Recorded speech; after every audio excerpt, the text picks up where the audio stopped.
In a world where Disney controls all of Star Wars and is doing a pretty good job at it, in a world where butthurt fanboys complain about literally everything, where whining and nitpicking have become the coin of the realm, one man dares to stand up for the truth. His name is Automated Thought, and he proudly presents Skywalker 7, The Rising Skywalker Rises to Walk the Sky, the final Star Wars video, happening right now. This is Automated Thought. Right now, at this moment in time, my favorite Star Wars movie is The Rise of Skywalker. And I'm not crazy or weird. I think I'm just ahead of the curve. You're going to hear more people saying that in the future. But before I explain why I love it so much, I think we need to take a look back.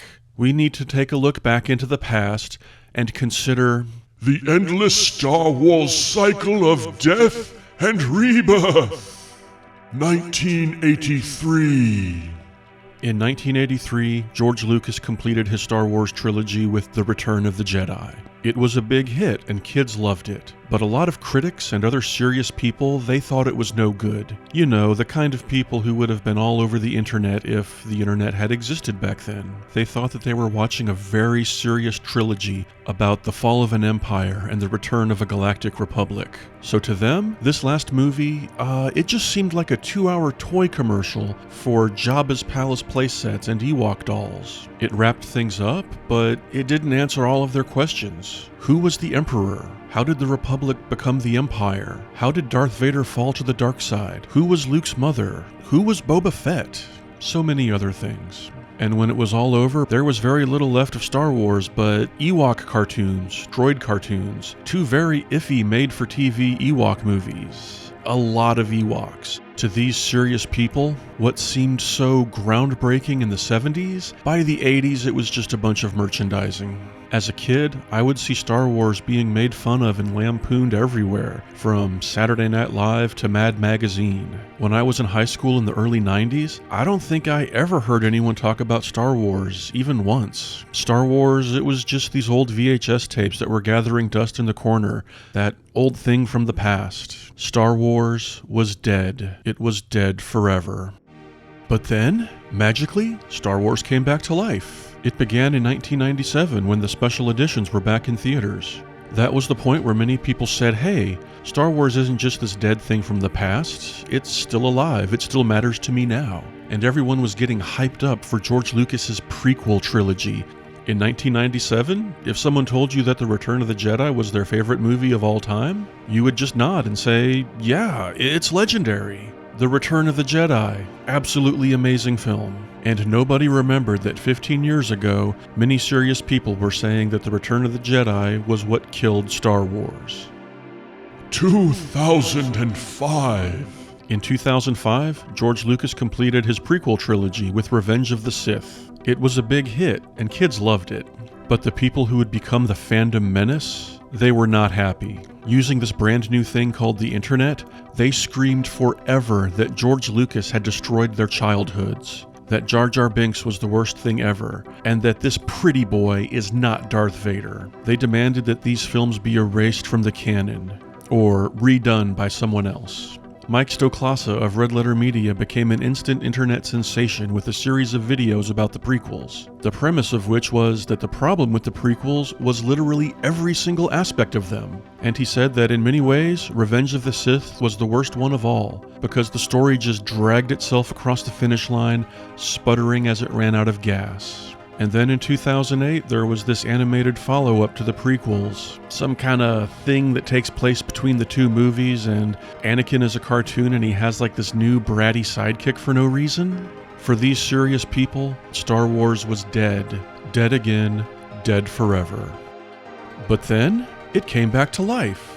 It turns out there was a whole generation of kids who grew up watching the Clone Wars cartoon. Anakin's bratty sidekick turned out to be Ahsoka frickin' Tano. To those kids, she's a more important character than Luke Skywalker himself. And now, not a day goes by on Star Wars Twitter that I don't see these people younger than me. They say that Revenge of the Sith is their #1 Star Wars movie of all time. I don't agree with that, but I respect it. If you tell one of these prequel kids that you don't think that Revenge of the Sith is absolute top-tier Star Wars, they're confused, like, what the hell is this boomer talking about? It obviously is. It's the grand culmination of this whole era that they grew up loving. And now it even has a sister movie, The Siege of Mandalore, that I think is even better. Once again, somehow, Star Wars came back to life. It's this eternal cycle of death and rebirth that just keeps happening. So you know what? I think a lot of people in the future will feel the same way about The Rise of Skywalker. It has very quickly become my favorite Star Wars movie. Virtually tied with The Last Jedi. Like, how can I choose? It's like The Last Jedi is better, but The Rise of Skywalker is the one that I want to watch more. And I know a lot of people that feel the same way as I do.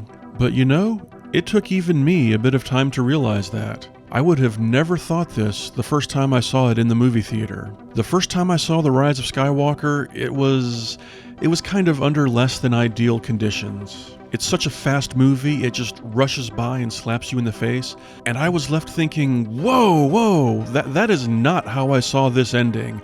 I don't know what to think. But then I watched it 2 more times, and I started to love it. I am not the only person who's gone through this process. Let's listen to what this guy Major Lee has to say. You know, I've had an evolving relationship with The Rise of Skywalker. When I saw this film for the first time, I got out of the theater and I said, fucking J.J. Abrams. But after the second viewing, I got out of the theater and said, fucking J.J. Abrams. And the third time I saw it, I got out and said, fucking J.J. Abrams, my dude.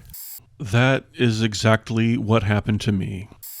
Duh, you can't like these new movies more than the original trilogy. That's impossible.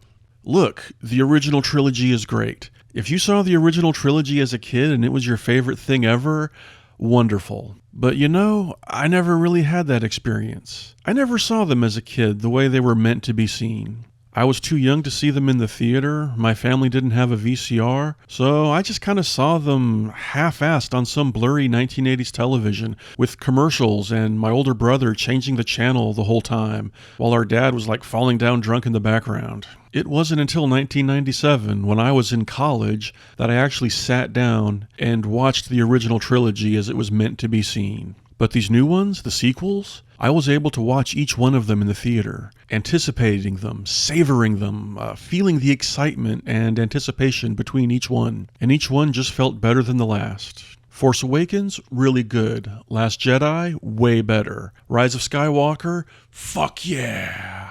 So anyway, this video is about why The Rise of Skywalker is so great, and why the sequels in general are my favorite trilogy of all time. I have a lot of points to cover, and I don't want this video to be 4 hours long, so I'm going to blast through a lot of these real quick before slowing it down later. Buckle up.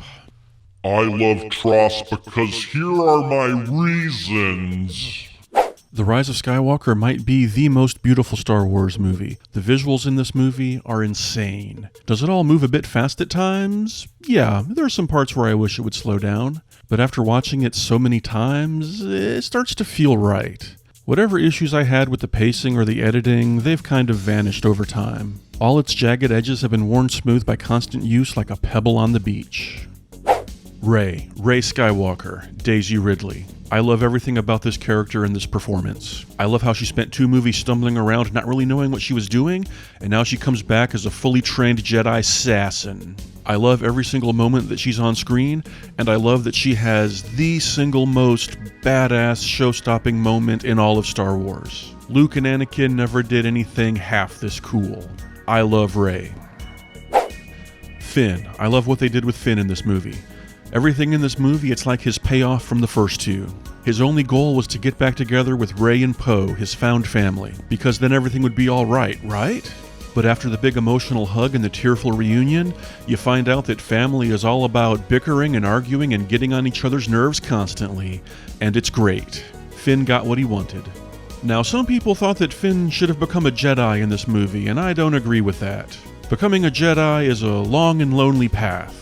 Finn's already been on a lonely path. This is the part where he has his family. He can go become a Jedi later, after this. Right now, this is about a guy who once lied about being a big deal in the Resistance, and then he was mistaken as a big deal in the Resistance, and in this movie, he actually is a big deal in the Resistance. The scared Finn that we remember from The Force Awakens, he couldn't even imagine being this guy, taking down a Star Destroyer with his bare hands. Finn becomes the hero that he never thought he could be, and it's awesome. Whatever happens to Finn after this, he's probably going to remember this as the best time of his life. Being a hero, having adventures with his friends. That's more fun than being a Jedi anyway. Come on, have a little patience. You can't cram every single thing into one movie, guys.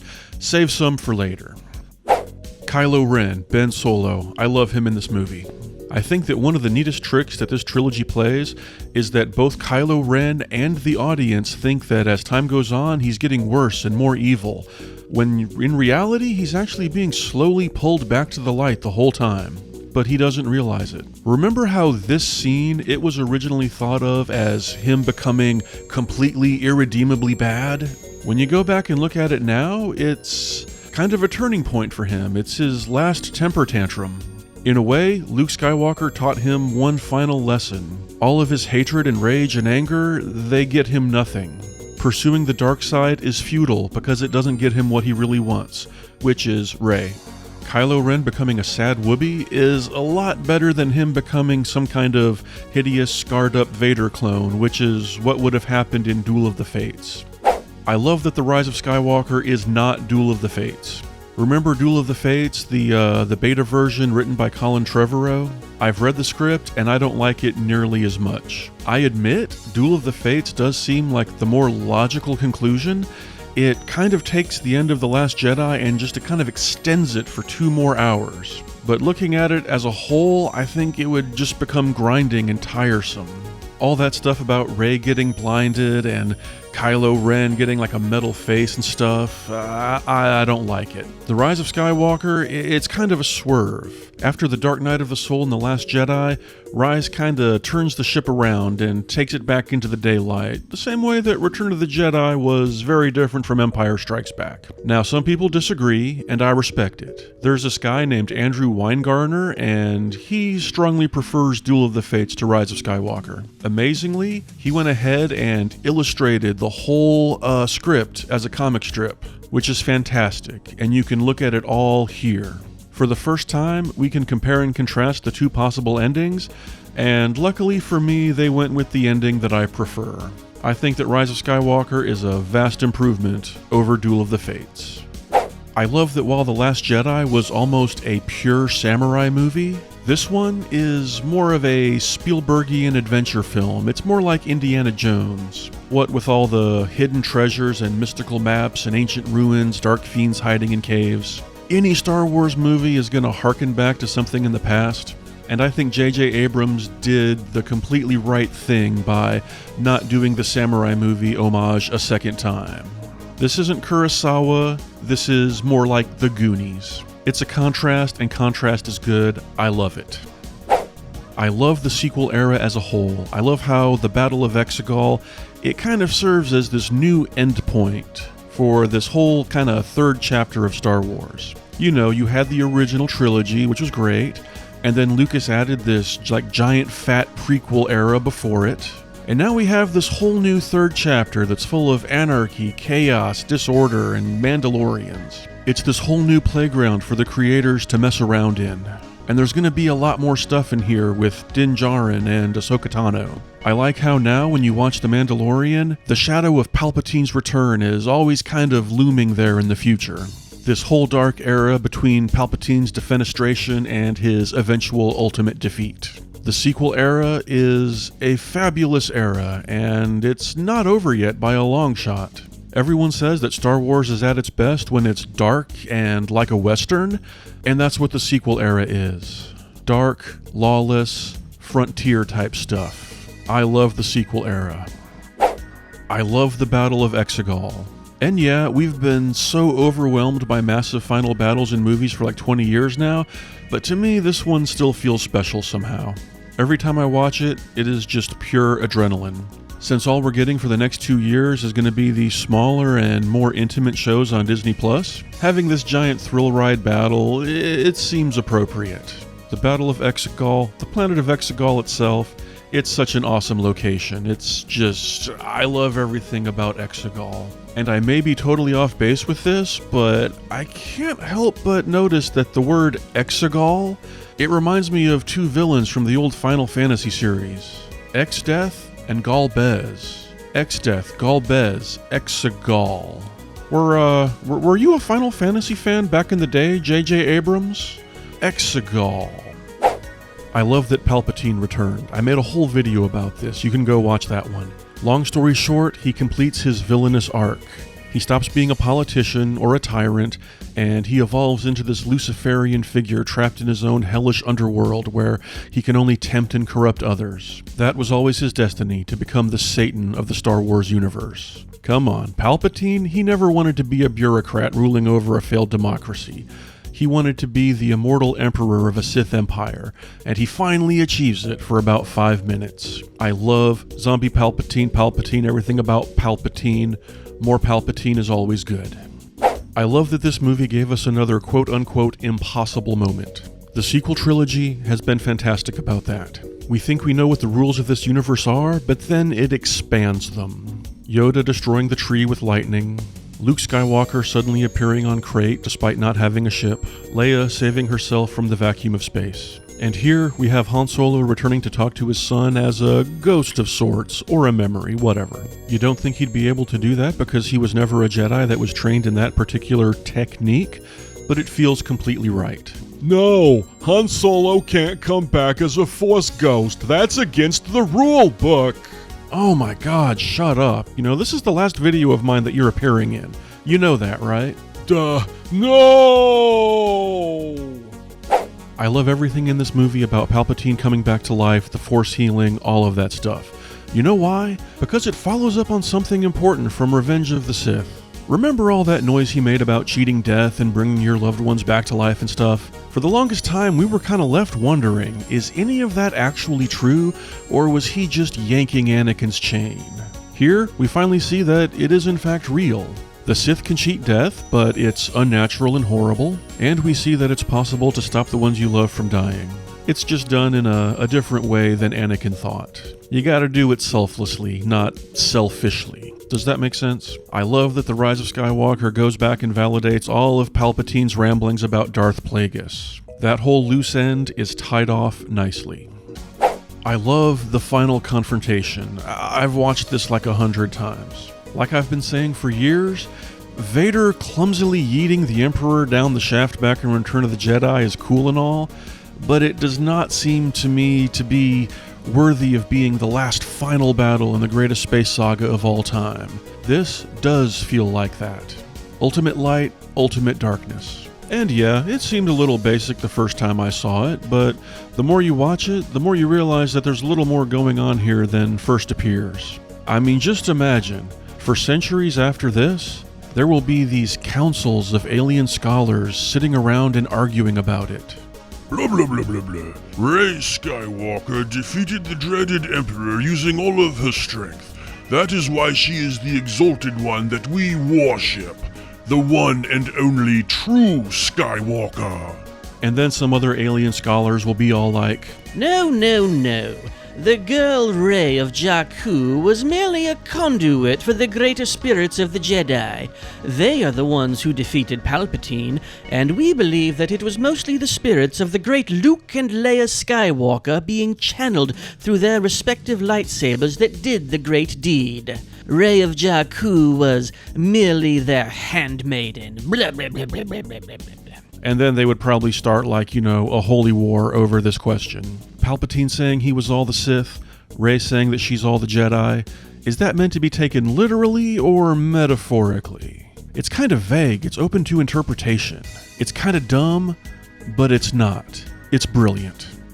The mirroring. I love all of the mirroring in this trilogy. Too much nostalgia? Too many callbacks? Yeah, maybe. But when you really look at it, it gives the whole saga a sense of unity.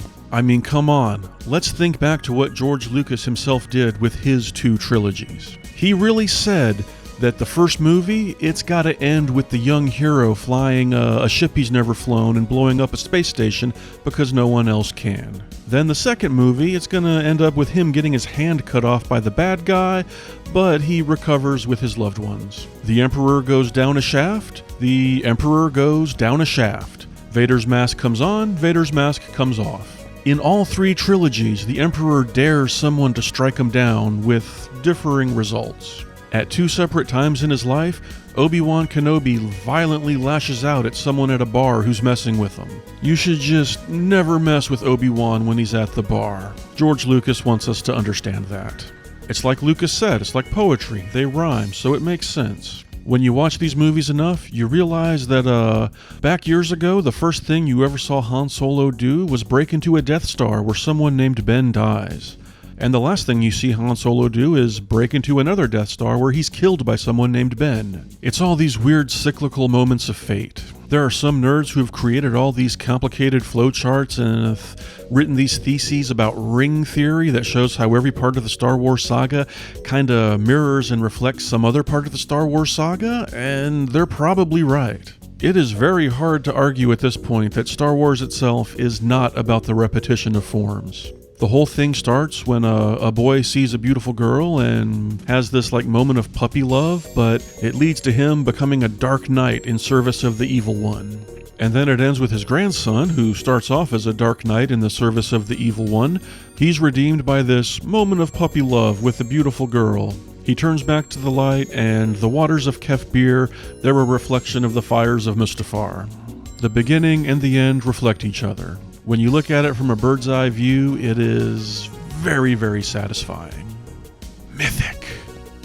I love all these other little realizations that you have only after you see these movies a ton of times. Like, you'll start to realize that the little alien girl, Nambi Gima, giving the necklace to Rey at the festival, that one chance event causes everything else to happen. If she never gave Rey that necklace, then they never would have found the dagger and they never would have gotten to Exegol.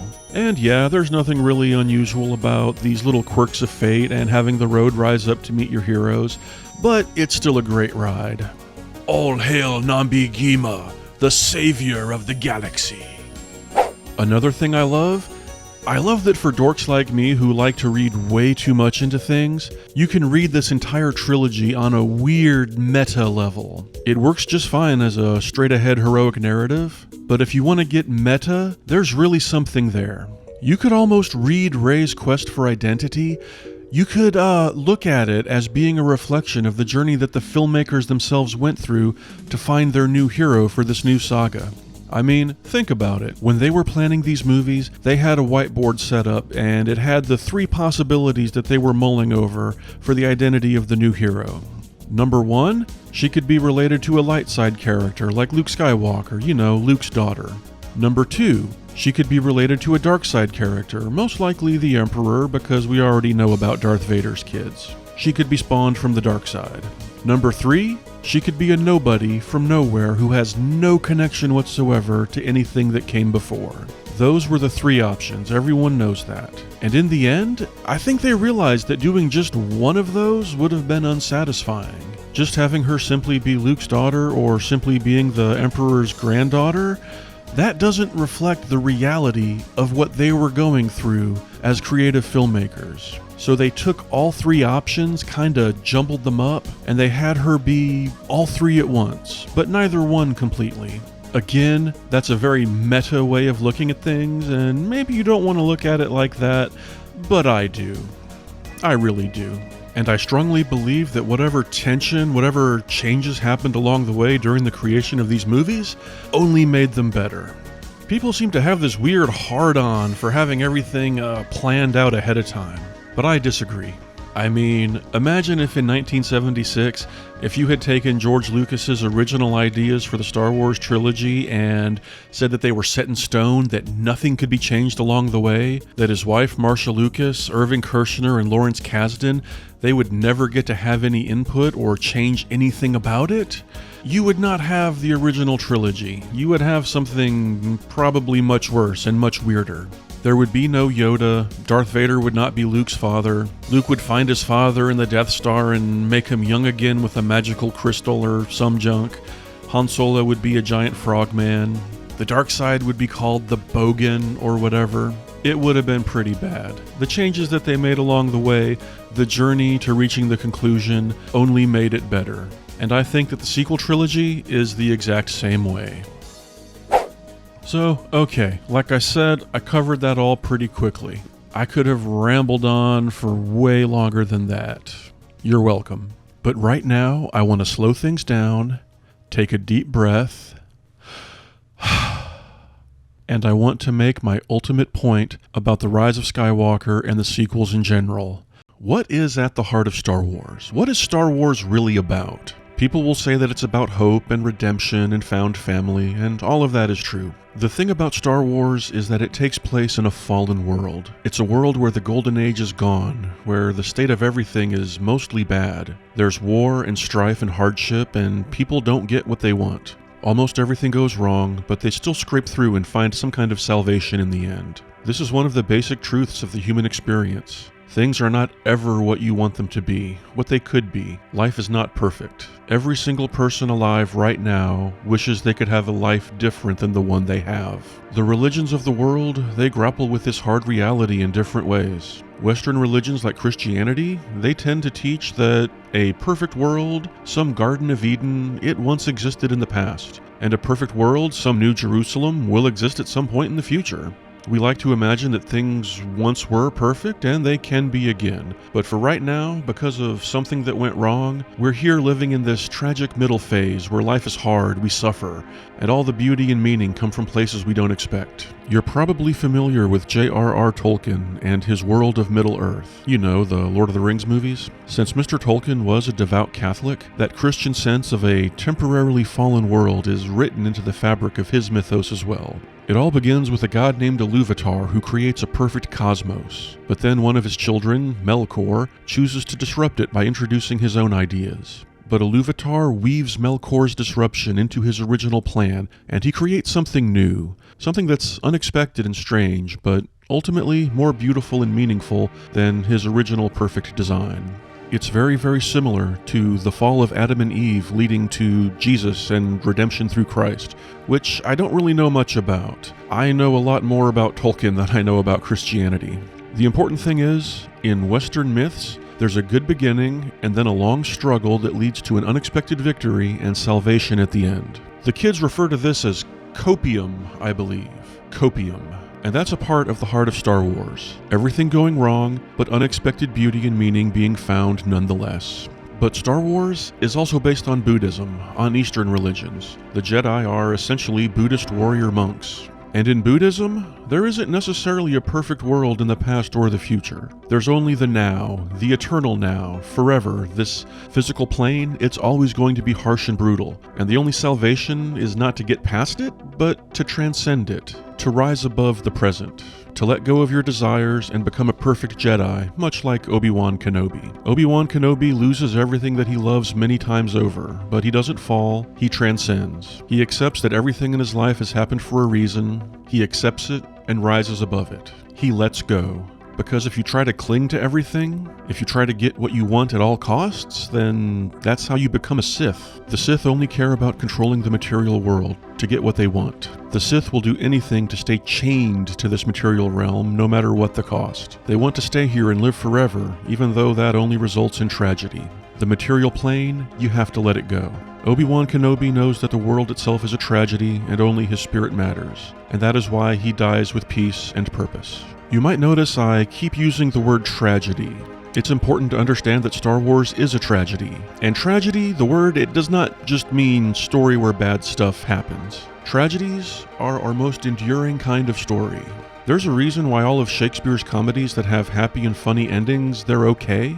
But his tragedies like Hamlet, Othello, Macbeth, and King Lear, those are his most famous works that really endure throughout the centuries. Those stories are not about characters winning and getting everything that they wanted. They're all defeated by their own flaws and their wrong choices. They end in death and darkness, but also wisdom, much like Star Wars. Every fanboy who wants the characters to win and be happy for the rest of their lives, they don't understand the basic nature of the thing they're watching. They don't understand the mechanics of what's going on. In basically every Star Wars story, there are these potential happy endings that the audience craves, that we yearn for. We all wish that Anakin and Padme could live happily ever after. We wish that Luke and Leia could have a happy childhood being raised by their real parents. We wish for a happy ending where Rey and Ben Solo could get married and go make babies on Naboo or whatever. But those endings, as happy as they are, they would have far less power. Star Wars is wise enough to not give us what we think we want. That's why there's probably never going to be some ultimate happy ending where the Republic is restored and everything is fixed and fine forever. The Buddhist part of Star Wars, it knows that that never happens. Not in this world. The most concrete example of what I'm talking about is this. Just imagine for a moment that George Lucas had made these movies in chronological order, starting with The Phantom Menace. And then he paused halfway through The Revenge of the Sith, and he asked the audience, "What do you want to see? How should this end?" I think that 99% of the audience would say that the only possible way to end this story would be with Anakin defeating Palpatine, the Republic being saved, and Darth Vader, the most iconic character in Star Wars, would never have existed. If George Lucas had told the audience, "Well, actually, I'm thinking of having the bad guy win. Anakin is going to kill Padme, and he's going to get turned into this lumbering cybernetic monster who lives the rest of his life as a terrible villain," the audience would have screamed bloody murder and said that this was the worst idea ever. But it wasn't. It was probably his best idea ever. But at the time, there would have probably only been one fan out of 100, some weirdo sitting in the back, who would say, "Yeah, George, that's a great idea. Turn Anakin into a monster. Really subvert their expectations. That'll really mess with their heads, man. I like it. Screw all these people and what they want. Ha ha!" And that weirdo would be absolutely correct. There are a million movies where the good guy wins, beats the bad guy, and he ends up with the hot babe on his arm and a briefcase with $1 million or something. Happy ending, everything's gonna be alright forever. And for the most part, those movies are forgettable. They don't last. We want endless happiness and success in our own lives, but in art, that's not what we want. That's not what drama is. And if you think that I'm pulling all this Shakespeare stuff out of my ass, there's a sequence in the Clone Wars cartoon that makes it very explicit. Yoda goes on this mystical journey at the end of Season 6, and he's tempted by this illusion of his perfect world, a world that is exactly what he wants. It's a world where the Jedi Order has remained whole, and he's just there chilling with Count Dooku, Qui-Gon Jinn, Obi-Wan, everything else. It's perfect. It's what Yoda wants more than anything but can't have. And Yoda has to reject it and come back to the real world where everything went wrong and he has to spend his golden years living in a swamp, because that's his tragic life journey. Obi-Wan and Yoda are both about as close to being the perfect Jedi that you can get, which is why they're usually shown as mentors instead of heroes. Not everyone can be a perfect Jedi. None of our protagonists start off as enlightened, perfect Jedi. They are very human and imperfect. They all have desires that they want to fulfill. Star Wars is about the voids that we have in our souls being filled somehow. Anakin wants a perfect life of being a daring Jedi married to the hottest woman in the galaxy. He doesn't get it. Luke Skywalker wants adventure and excitement, to go off and be a hero, and he ends up getting that, but something different. Neither Luke nor Anakin got what they wanted, because that's not how Star Wars works. And that brings us to Rey, the hero of the sequel trilogy, to the Rise of Skywalker. What is Rey about, and what does she want? The answer, of course, is that Rey wants a family, to belong, to have a place in all of this.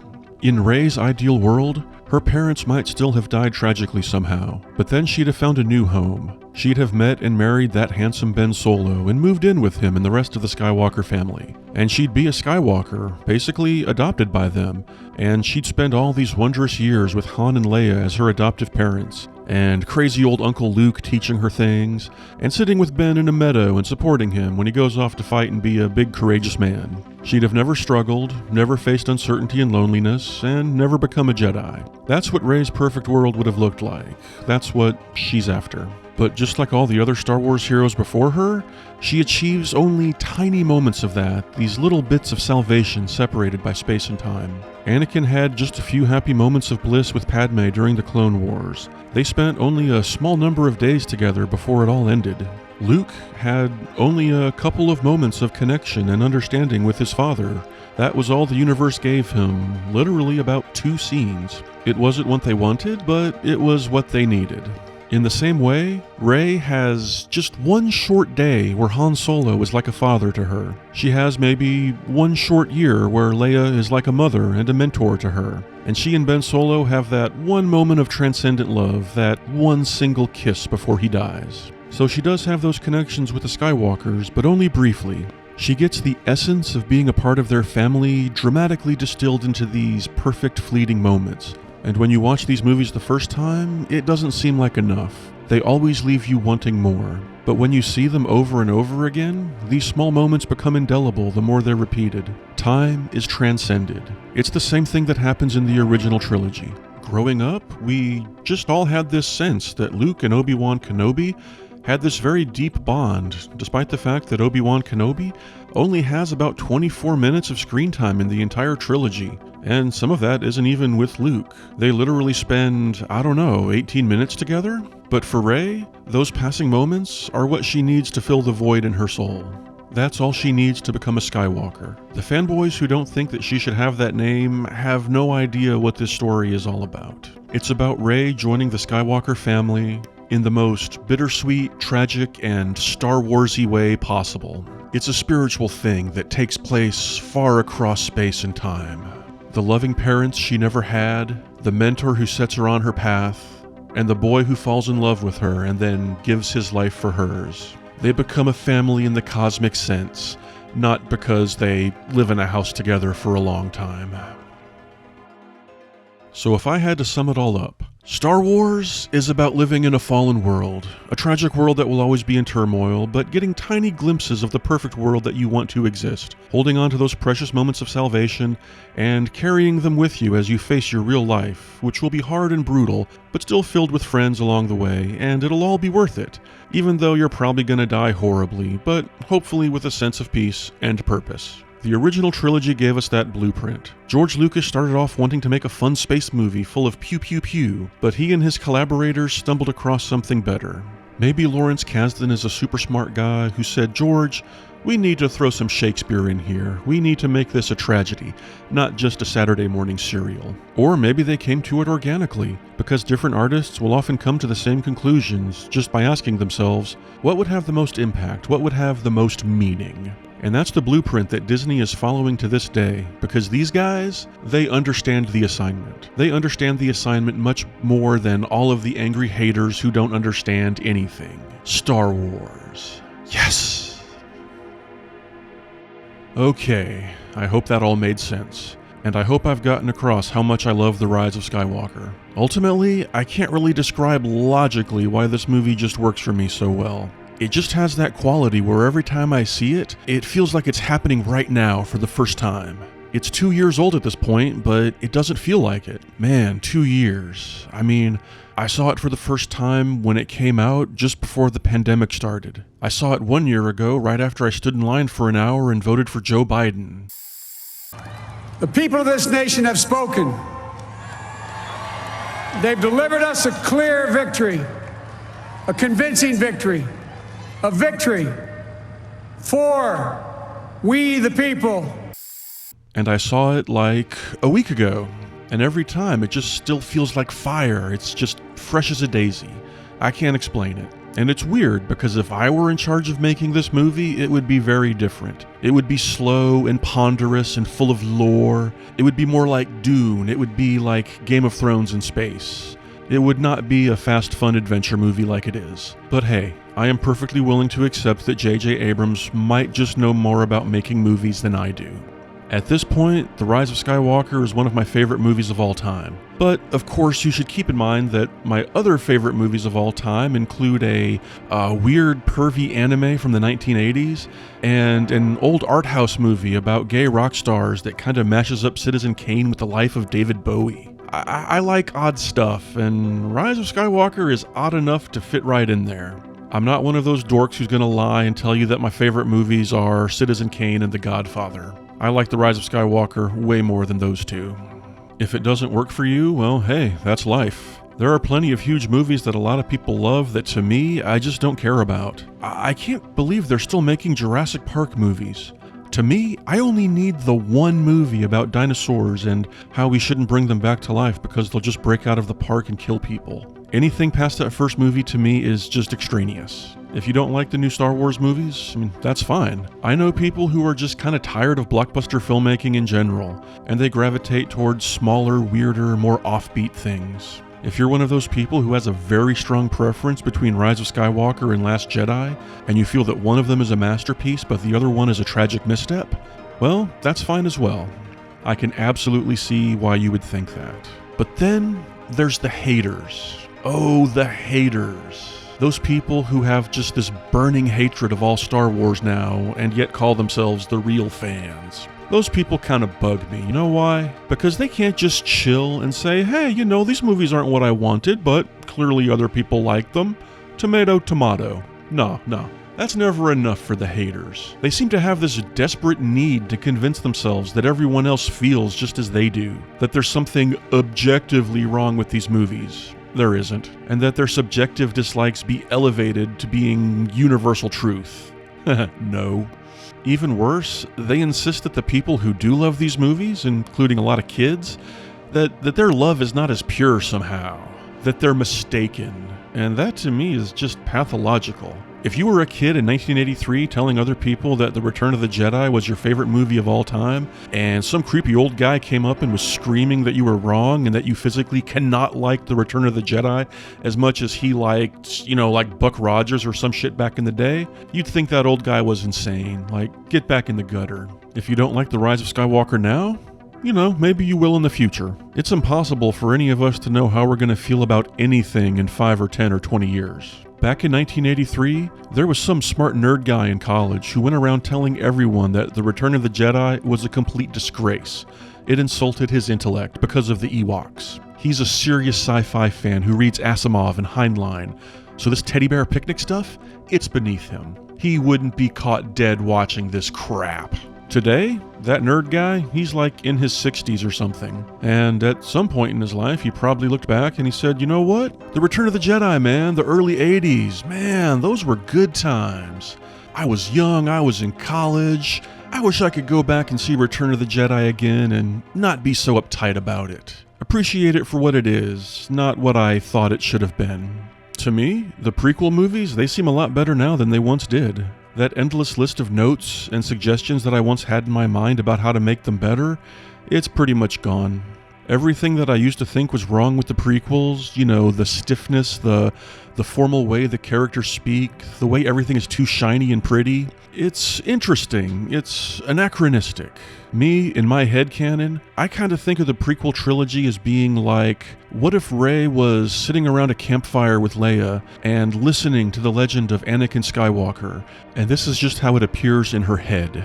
Some of the details are exaggerated, it's a little different than how it actually went down.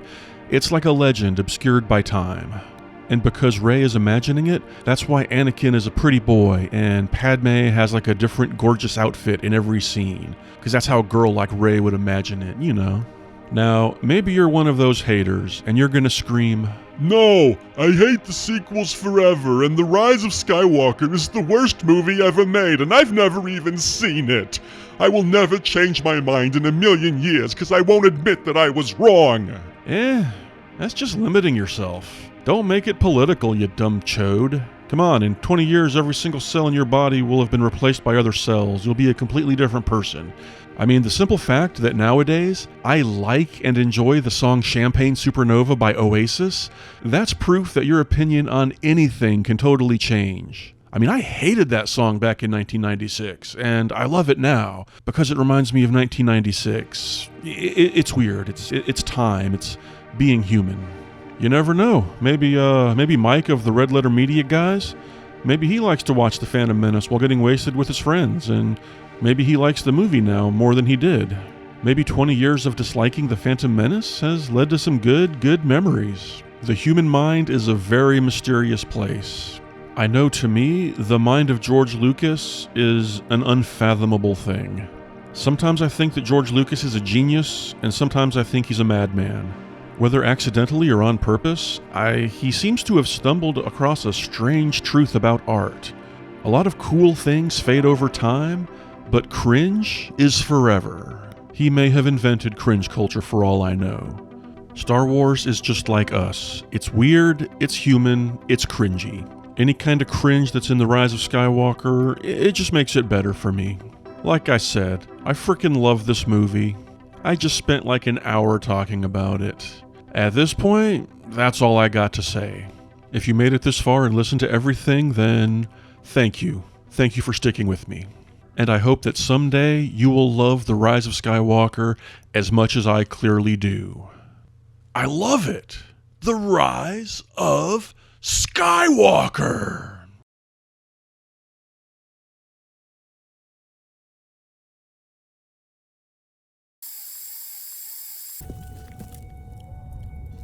Where do you come from? Classified, really? Me too. Big secret. Luke Skywalker. What are you doing? I don't have to run with that from holding my hand! The garbage will do! What are you doing? I flood the ship with poisonous gas! Get off! Get off! What'd you do? I bypassed the compressor. Huh. Move. I think I can handle myself. You know how to use one of those? Yeah, you pull the trigger. A little bit more to it than that. Your safety. You alright? I don't think they like me. I feel something. You feel it? Yes, I feel it. That's the force. Really? Wow, it must be really strong with you. I've never felt it. Ow! You meant reach out like.